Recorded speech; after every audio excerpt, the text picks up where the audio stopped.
Le président de la République a procédé à l'inauguration du nouveau bâtiment de l'Inspection générale des finances, l'ouvrage baptisé Étienne Tshisekedi wa Mulumba.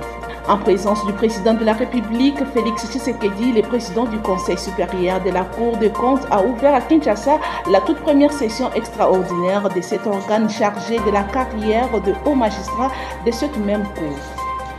Tard dans la soirée du lundi, le président de l'Assemblée nationale, Vital Kamerhe, a échangé avec le représentant de personnes vivant avec handicap. Merci de nous avoir choisis pour vous informer, mesdames et messieurs, bienvenue dans cette session d'information. Dans l'actualité, le président de la République, Félix-Antoine Tshisekedi, a procédé à l'inauguration du nouveau bâtiment de l'Inspection générale de finances. L'ouvrage est baptisé Étienne Tshisekedi wa Mulumba. Pour cette fin, je vous invite à suivre Gilles Alinguete, inspecteur général des finances, au micro de Ginelle Pezo.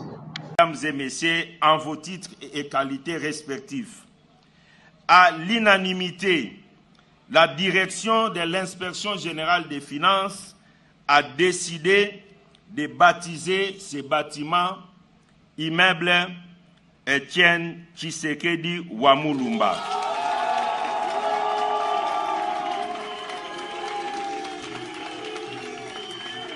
Je disais, à l'unanimité, la direction de l'Inspection générale des finances a décidé de baptiser ce bâtiment immeuble Étienne Tshisekedi wa Mulumba en mémoire de la lutte intraitable que cette haute personnalité et digne fils de notre pays a menée contre les antivaleurs qui ont gangréné la gestion publique de notre pays. Ce faisant, l'appel de la direction de l'Inspection générale des finances est que toute personne qui travaillera dans ces bâtiments soit imprégnée de l'esprit d'intégrité et de patriotisme ayant caractérisé cette haute personnalité. Restons toujours dans l'actualité en présence du président de la République, Félix Tshisekedi. Le président du Conseil supérieur de la Cour des comptes a ouvert à Kinshasa la toute première session extraordinaire de cet organe chargé de la carrière des hauts magistrats de cette même Cour. Reportage de la presse présidentielle. Le Conseil supérieur de la Cour des comptes est en session extraordinaire. L'ouverture de la première session de l'Assemblée générale de cette institution supérieure de contrôle des finances publiques de la RDC a été présidée ce lundi 7 octobre à Fleuve Congo Hôtel par le chef de l'État, magistrat suprême Félix-Antoine Tshisekedi Tshilombo. Au terme de l'article 41 de la loi organique, le Conseil supérieur de la Cour des comptes est l'organe de gestion de la carrière des magistrats de cette Cour. Il organise le recrutement, élabore les propositions de nomination, des promotions, de mise à la retraite, des démissions, de relève anticipée des fonctions et de réhabilitation des magistrats. C'est à ce juste titre que le Conseil supérieur organise cette session extraordinaire convoquée par le premier président de la Cour des comptes, Jimmy Munganga Ngwaka, pour statuer sur des questions essentielles à l'ordre du jour, à savoir le recrutement des magistrats de la Cour des comptes, la célébration des départs des magistrats déjà mis à la retraite, la question de la mise à la retraite des magistrats de la Cour des comptes ayant atteint justement l'âge de leur retraite et celle de la promotion des magistrats. La Cour des comptes se redynamise. Le premier président Munganga a réitéré sa gratitude au président de la République Félix-Antoine Tshisekedi Tshilombo pour avoir réhabilité cette cour depuis son avènement à la magistrature suprême. Excellence, Monsieur le Président de la République, chef de l'État, magistrat suprême, avec l'expression de mes hommages réitérés, c'est aussi l'occasion pour moi de réitérer ma gratitude à votre Excellence, Monsieur le Président de la République, chef de l'État, magistrat suprême, qui a effectivement, dans le train de cette réforme, réhabilité la Cour des comptes.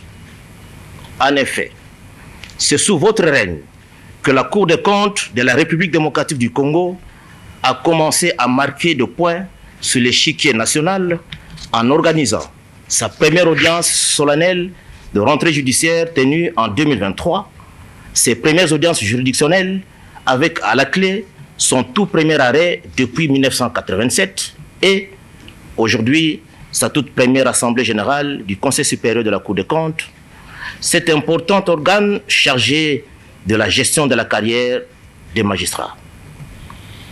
Tout le monde scande à la Cour des comptes qu'il fallait que Fathi Béton vienne un jour pour que la Cour des comptes commence à vivre ces événements hautement mémorables et riches en couleurs.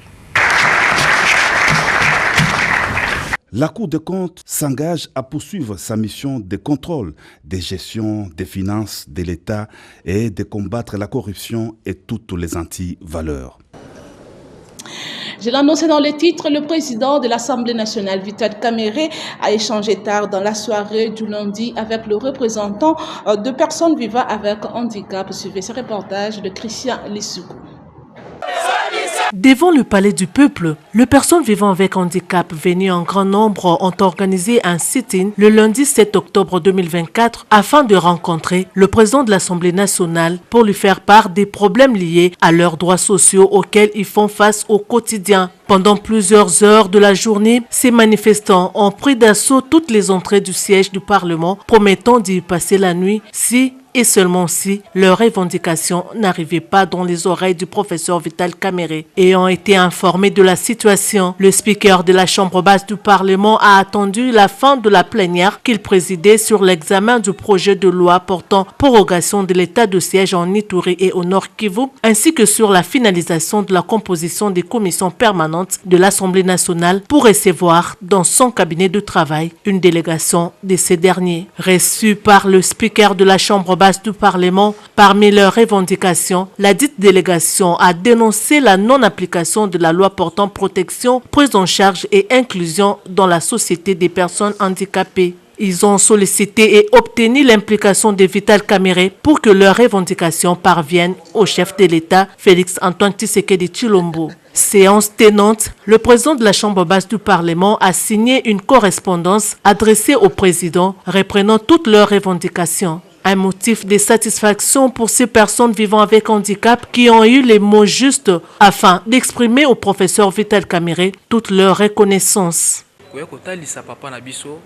Situation a passé au biso bande konabino ba personnes vivant avec handicap au tozali komona lokola yaza numéro 1 ya Assemblée nationale o azali représenter ya ba peuple to yigotel c'est pour ça na biso azwa eloko na biso a cœur pour que makambo na biso ebonga na nzela ministère na biso.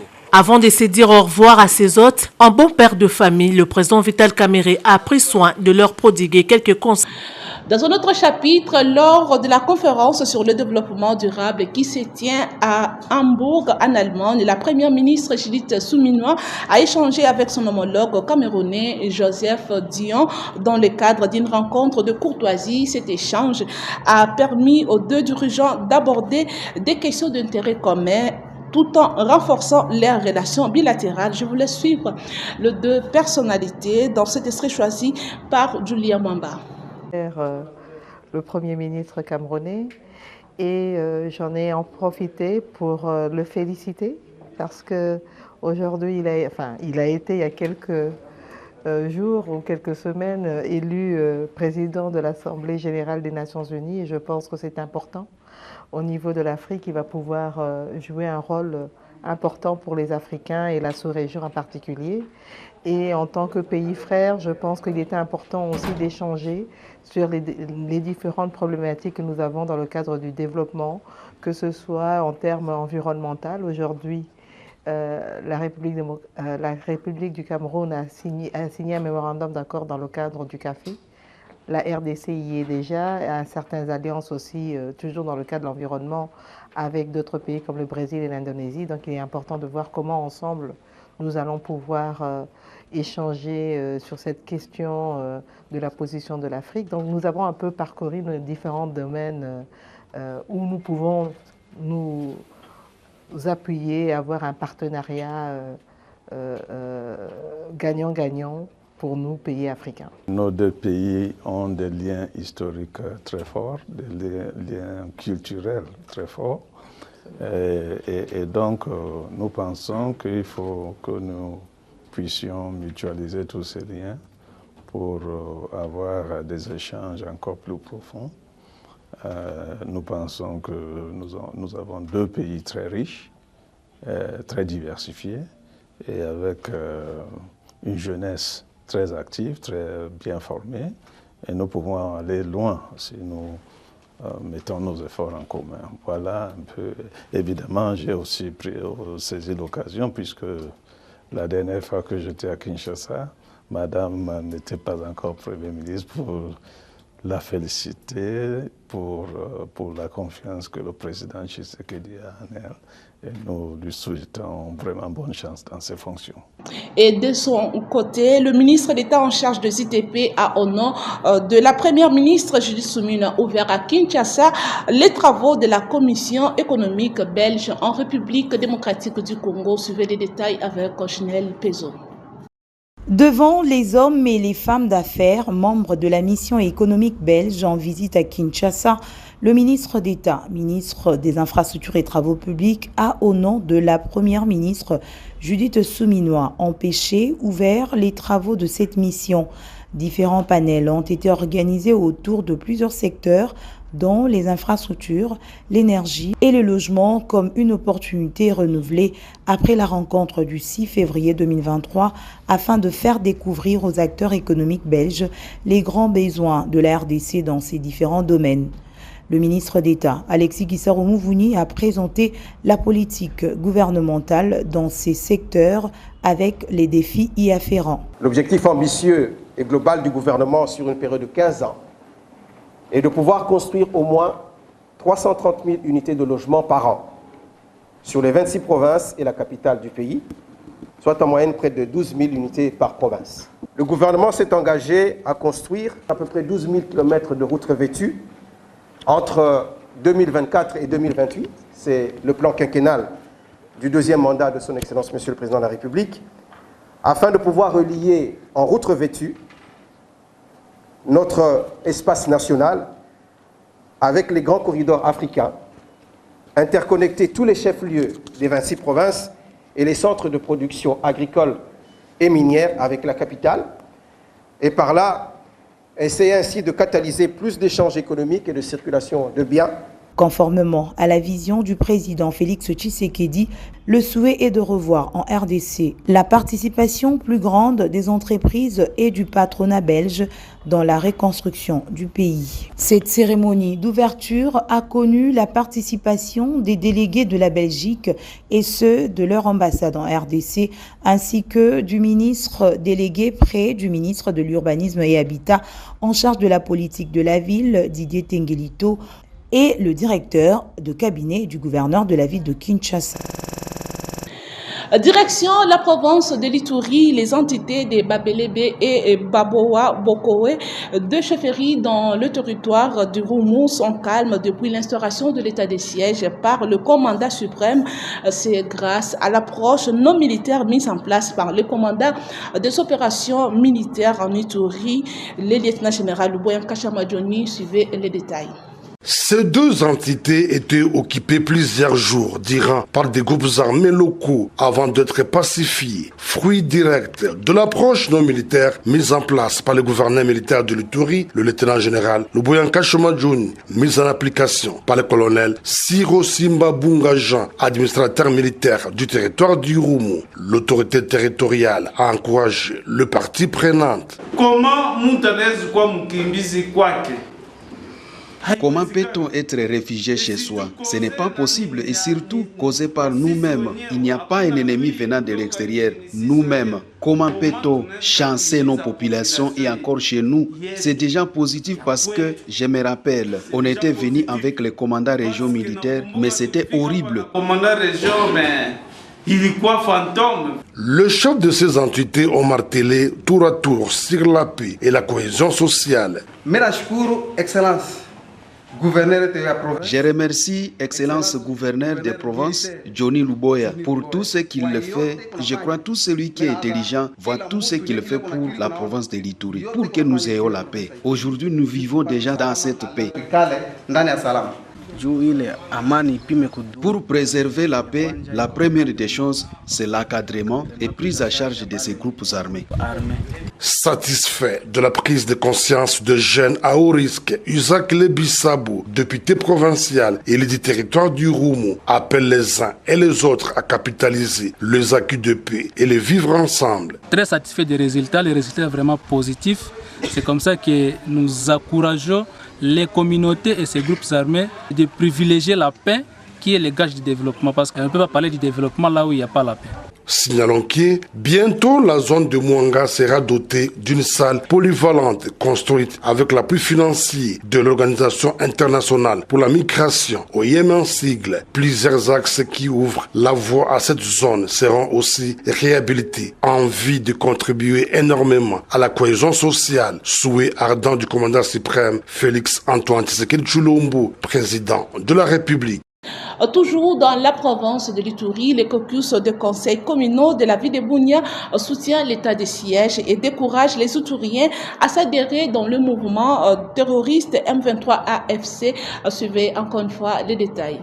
Dans cette déclaration d'une page dont une copie nous est parvenue, les collectifs des conseillers communaux dénoncent l'agression de la coalition M23-RDF et l'AFC des Corneilles Nangaa contre la République démocratique du Congo. Condamnons avec dernière énergie l'agression de la République démocratique du Congo, particulièrement la partie est du pays qui est plus visée par les coalitions M23-RDF et l'AFC de M. Corneilles Nangaa, soutenue par les Rwandais. Décourageons la population iturienne, particulièrement les jeunes, d'adhérer à ces mouvements terroristes de Corneilles Nangaa et ses alliés qui visent à déstabiliser la province de l'Ituri. Ces parlementaires soutiennent plutôt les efforts déployés par les commandants d'opérations et gouverneurs militaires de l'Ituri, le lieutenant-général Luboya Kashamadjoni. Nous réitérons notre soutien aux forces armées de la République démocratique du Congo, la seule armée qui est la force de la République, et nous demandons à toute la population iturienne de les accompagner dans leur mission régalienne. Nous demandons à la population d'être vigilante et à dénoncer tout mouvement suspect aux autorités. Nous encourageons le gouvernement congolais en général et en particulier saluons les efforts fournis par l'autorité de l'état de siège pour la restauration de l'autorité de l'État, le retour progressif de la paix et le développement dans notre province, et cela sous les bains de son Excellence, Monsieur le gouverneur militaire Johnny Luboya Kashama. Afin ces élus ont invité la population iturienne à une vigilance tous azimuts, tout en dénonçant les personnes suspectes auprès des autorités compétentes.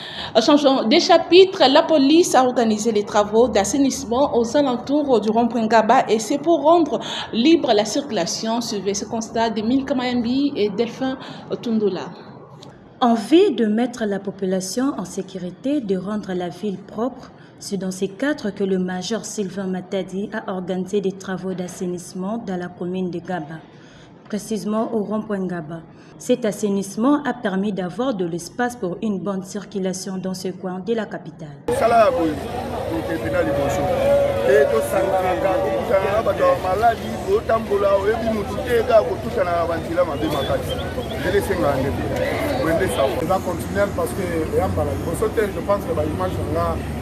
Partout et les caca.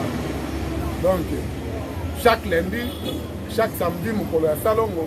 Tout ça, la gagne. Moins que lundi, samedi, même mardi, mercredi, il suffit que tout le monde a monté. Mais si nous connaissons la nzela, les cas. Donc, on assainissement, il y a un lobby que la mission est primordiale. Et ali assainissement, appui PCR, pour traquer la coulouna. Anti-valeur. La mission de la Moukelaka chaque jour. Pour veiller à la sécurité de la population, le major Sylvain Matadi a pris en main un groupe de Kuluna qui sème des désordres dans cette partie de la ville. Monsieur Oyo, premier jour à qui a mis $1 et Zalagi Awa. La bureau n'a $1 et Zalagi Ambongo et Zalagi Bélé. La pesa qui est 20 000 à Pamba. A Outago tel na moi sinaye a Yogali Solom Boulebeti. Aujourd'hui, à se contredit, à 40 000 francs. Ce qui fait que vérité dans mon nom est akoma eti na niveau ya kotindela biso la police $50 oyo atindaki pour que tozwa soki aye rond-point badérange lisu te sikoyo ere atindeli la police deya $50 seke ye atikala ye na combien $2400 na bafranc alors nde baza boye oyebi te susi na biso ya population ya rond-point nga baevre à l'aise basala mosala kitoko bato bapopulation etambola très bien babiloko apambala oyo il faut essayer. Notons que pour le major Sylvain Matadi, la mission est de lutter contre les antivaleurs. Parlons société dans ce journal, coupure de trafic au croisement des avenues Kasavubu et Chaba pour cause l'exécution de travaux d'entretien de cet axe routier. C'est le constat de nos stagiaires de l'UPEN. Dans le cadre de l'opération Kin Ezobonga, initiée par le gouverneur de la ville-province de Kinshasa, les travaux de l'assainissement sont en cours au croisement des avenues Kasavubu et Chaba. Une équipe d'entretien est sur terrain et procède au curage des caniveaux reliant les deux avenues Kasavubu et Chaba. L'opération consiste à la réhabilitation de cette route qui est délabrée. Cependant, les travaux perdurent, ce qui ne permet pas aux véhicules de franchir ces croisements.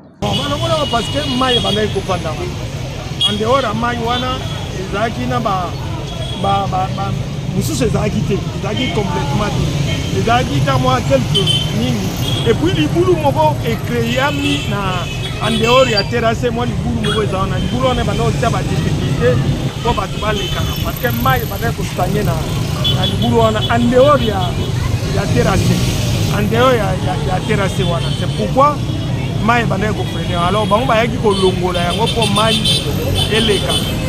Oui, c'est comme si on entendant, c'est la carte.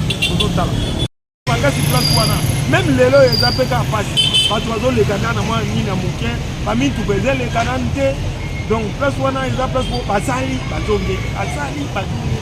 Donc, tout est baqué, ils attendent. Et là, on passe à la Kambala, beaucoup moins bien, tout va vivre moins peine. Mais il y a venu Kassabou, na point, on a mais de toutes les façons, il s'est de signaler que ces tronçons constituent l'une des principales avenues de la commune d'Ngingiri, donc l'accélération des travaux sera une solution afin que les trafics routiers reprennent. Parlons sport. Dans ce journal, le CAN Maroc 2025, les Léopards seniors de la République démocratique du Congo affrontent les Taifa Stars de la Tanzanie ce jeudi au stade de Martyrs à Kinshasa. Que pensent les Kinois? La réponse dans cet élément de Roméo Géry Mwamba. Les actions. Tentative de frappe. Quel but! C'est ce jeudi 10 octobre au stade des Martyrs de la Pentecôte que les Léopards seniors de la République démocratique du Congo vont recevoir les Taifa Stars de la Tanzanie pour les comptes de la 3e journée des éliminatoires de la Coupe d'Afrique des Nations Maroc 2025. Les poulains du coach Sébastien Desabre se disent conscients de la lourde responsabilité qui les attendent. Les analystes sportifs croisent les doigts car depuis un certain temps, les Léopards produisent du beau football. Mata Léopard, j'ai dit, côté équipe à Léopard, vraiment tout ça autant. Et là, on va voilà, maintenant, nous évoluons plutôt avec ça. Impression, il y a pour le match du jeudi contre notre chère équipe, la République démocratique du Congo contre la Tanzanie.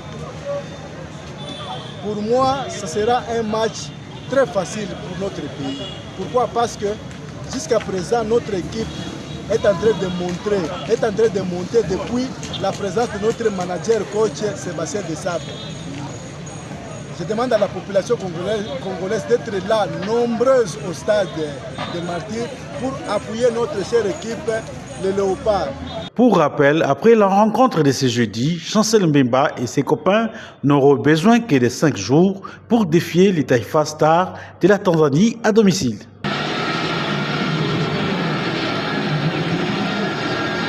Et bouclons ce journal par cette information. C'est depuis le week-end dernier que les championnats nationaux de la Ligue 1 a repris.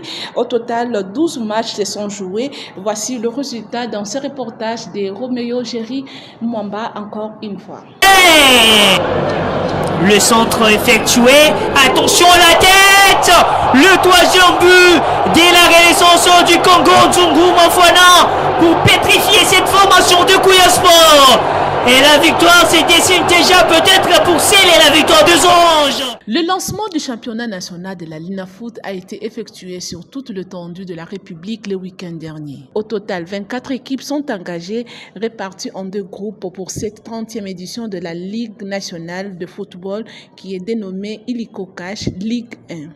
Le résultat de la première journée pour toutes les rencontres de différentes, comme à Kinshasa où l'OC Renaissance avait battu la Sequoia le vendredi 4 octobre au stade de Martyrs sur un score de 3-1, l'unique match d'ouverture. La première journée s'est poursuivie le samedi 5 octobre avec New Jack 0-2 contre Maniema Union, Céleste 3-0 contre DSMP, Don Bosco 1-0 contre IC Panda, FC Tanganyika 1-0 contre Blessing, TP Mazembe 1-partout contre Malolé, Étoile Kivu 3-2 contre Dauphin Noir. Sangabalenda a perdu par forfait face à l'AC Simba. Dimanche 6 octobre, groupe Bazano perd par forfait devant Lubumbashi Sport. Lupopo 1-0 contre Chikunku, les Aigles du Congo 1-partout contre les Anges, l'ASV Club 2-partout contre Bukavu Dawa. C'est la fin de ce journal, mais avant de nous quitter, place au rappel des principaux titres. Le président de la République a procédé à l'inauguration du nouveau bâtiment de l'Inspection générale des finances, l'ouvrage baptisé Etienne Tshisekedi wa Mulumba. En présence du président de la République, Félix Tshisekedi, le président du Conseil supérieur de la Cour des comptes, a ouvert à Kinshasa la toute première session extraordinaire de cet organe chargé de la carrière de haut magistrat de cette même Cour. Tard dans la soirée du lundi, le président de l'Assemblée nationale, Vital Kamerhe, a échangé avec le représentant de personnes vivant avec handicap. Et voilà, c'était là le rappel des titres. Merci pour votre attention. Un grand merci à toute l'équipe de la rédaction. Je vous retrouve demain avec le même plaisir. Au revoir.